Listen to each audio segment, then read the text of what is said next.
métier historique de la Bridoire, c'est du tissage métallique, c'est aussi la fabrication de grillages.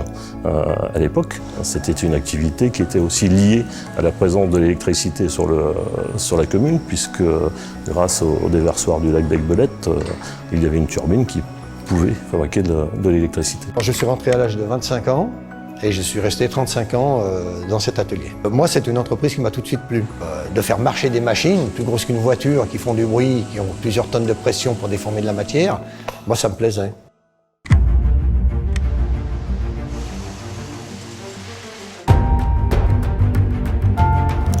Le site de la Bridoire va fêter ses 100 ans cette année.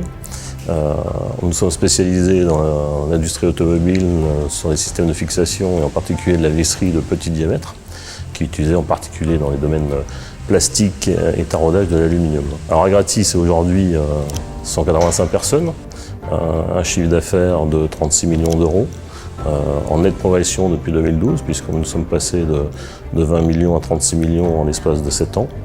Avec beaucoup de perspectives et beaucoup de grands projets depuis quelques années qui nous ont amenés à investir près de 28 millions d'euros sur le site de Vallier en particulier, où on retrouve aujourd'hui des activités de traitement thermique, traitement de surface et tri-expédition.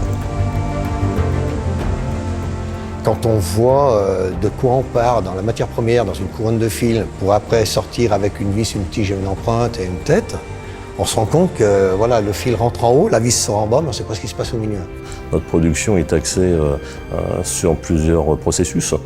Le premier d'entre eux, c'est le métier de base qui est la frappe à froid.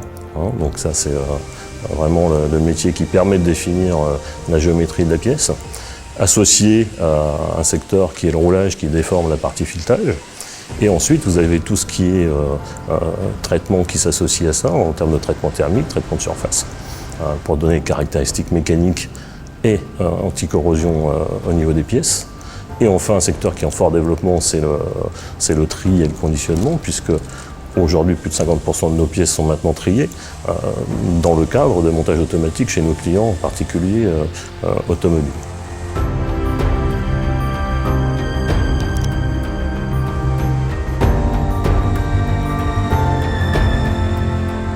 Nos principaux clients sont le milieu automobile, donc le premier étant le groupe Renault, suivi par le groupe PSA à hauteur de 15%. On trouve ensuite d'autres constructeurs allemands, puisque c'est notre site de développement depuis maintenant quelques années, en particulier BMW qui se développe beaucoup chez nous. Et on retrouve derrière tous les équipementiers, alors français, tels que Valeo, Plastic Omnium, Aquail, mais aussi étrangers, et en particulier aussi allemands aujourd'hui, puisqu'on développe depuis maintenant quelques années des gens comme Bosch, comme Rose, et tous ceux qui peuvent suivre bien entendu derrière.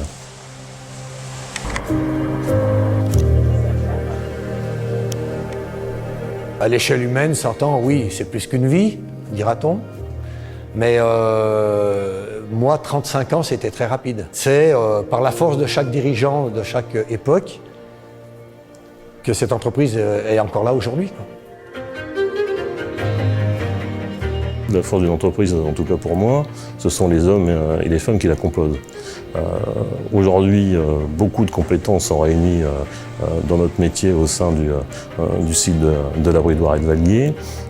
Ça, je pense que c'est très important. Un attachement aussi fort à l'entreprise, avec une ancienneté moyenne d'environ 13 à 14 ans aujourd'hui. Et bien entendu, la technologie qui a été mise en œuvre au cours de ces dernières décennies, et en particulier les nouvelles installations aujourd'hui, qui nous permettent d'être compétitifs par rapport au marché automobile mondial. C'est un métier qui m'a plu. J'ai toujours eu plaisir à venir jusqu'au dernier jour. L'aventure va continuer, puisque après de gros investissements sur Vallier, une dernière étape nous attend, de façon à transférer définitivement les activités de la Bridoire sur le site de Vallier.